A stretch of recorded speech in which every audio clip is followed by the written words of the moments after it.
அரசியல் களத்தில் எதிரும் புதிருமாக நின்னவங்க பல பேர் இருக்காங்க.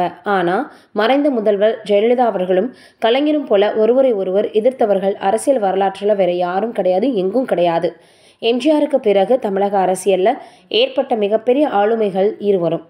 இவர்களினுடைய மோதல்களும் பழிவாங்கல் அரசியலும் தமிழ்நாட்டின் சரித்திரத்தில் ஒரு கருப்பு பக்கத்தை எப்போதுமே வச்சிருக்கு.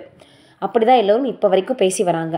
அதில் உச்சக்கட்ட நாடகமாக அமைந்தது 1996ஆம் ஆண்டு டிசம்பர் 7ஆம் தேதி அன்றைய தமிழக முதல்வர் கருணாநிதி அவர்களினுடைய தலைமையிலான திமுக அரசு முன்னாள் முதல்வர் ஜெயலலிதா அவர்களை கைது செய்ய முடிவு செய்தது. இந்த அறிவிப்பு தமிழக அரசியலில் ஒரு பெரிய புயலை கிளப்புச்சு.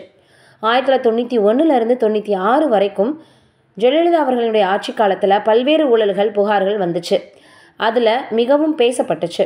வருமானத்திற்கு அதிகமாக சொத்து சேர்க்கப்பட்டதாக சொல்லப்பட்ட சொத்து குவிப்பு வழக்கு, மேலும் வண்ண தொலைக்காட்சி பெட்டிகள் வாங்கியதில் நடந்த ஊழல், டான்சி நிலபேரம், ஃப்ளசன்ட் ஸ்டே ஹோட்டல் வழக்குன்னு பல வழக்குகள் போடப்பட்டது.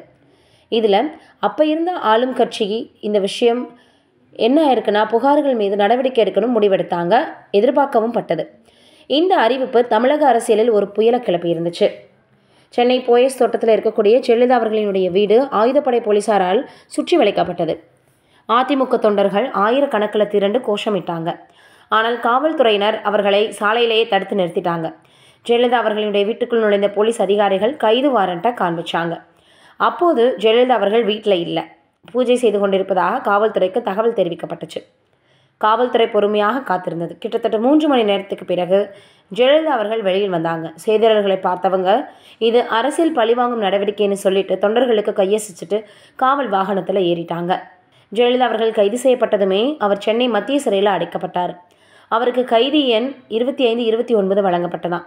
சிறையில் அவருக்கு சாதாரண உணவு கொடுக்கப்பட்டிருக்கு. இந்த சம்பவம் அதிமுக தொண்டர்கள் மத்தியில் பெரும் கொந்தளிப்பை ஏற்படுத்தியிருந்துச்சு. ஜெயலலிதா அவர்களுடைய கைது ஒருவித அனுதாப அலையை உருவாக்கியச்சு. தமிழக மக்கள் மத்தியில் ஆட்சிக்கு வந்தவர்கள் அரசியல் எதிரியை பழிவாங்க துணிஞ்சிட்டாங்க அப்படின்ற எண்ணம் ரொம்பவே வலுவடைஞ்சது. இது ஜெயலலிதா அவர்களுடைய அரசியல் வாழ்க்கைக்கு புதிய உத்வேகத்தை கொடுத்துச்சு. சிறையில் இருந்து ஜாமீனில் வெளிவந்த ஜெயலலிதா அவர்கள் அரசியல் மேலும் தீவிரமாக செயல்பட்டாங்க.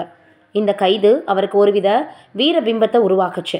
சட்டத்தின் சவால்களை எதிர்கொண்ட தலைவர் என்ற அவரது பிம்பம் தொண்டர்கள் மத்தியில் மேலும் உறுதியாச்சு. இந்த கைது மிகப்பெரிய அளவில் அப்போ இருந்த ஆளும் கட்சி மிகப்பெரிய அளவில் பார்த்திங்கன்னா அவங்களுக்கும் சரி ஜெயலலிதா அவர்களுக்கும் சரி இடையே இருக்கக்கூடிய அரசியல் மோதலில் ஒரு முக்கிய அத்தியாயமாக அமைஞ்சது. இதுக்கிடையில் இந்த நடவடிக்கையின் போது தனக்கும் முன்னாள் முதல்வர் அவர்கள் கருணாநிதிக்கும் நடந்த உரையாடலை பிரபல நடிகை குட்டி பத்மினி மனம் திறந்து பேசியிருக்காங்க. நான் ரொம்ப டென்ஷனாக உள்ளே போனேன்.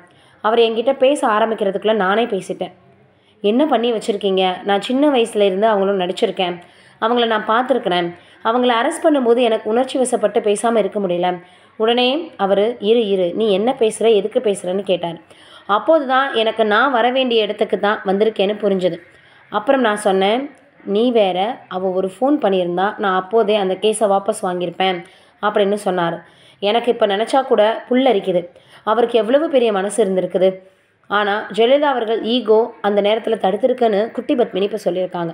அதுதான் நான் சொல்கிறேன், ஈகோ இருக்கவே கூடாது. நமக்கு ஒரு வேலை நடக்கணும்னா அந்த இடத்துல ஈகோ பார்க்கவே கூடாது அப்படின்னு இப்போ குட்டி பத்மினி அவர்கள் சொல்லியிருக்கிறாங்களாம்.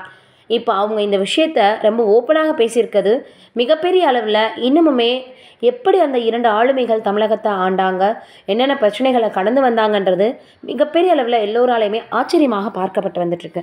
நீங்கள் என்ன நினைக்கிறீங்கன்னு கமெண்ட்டில் சொல்லுங்கள்.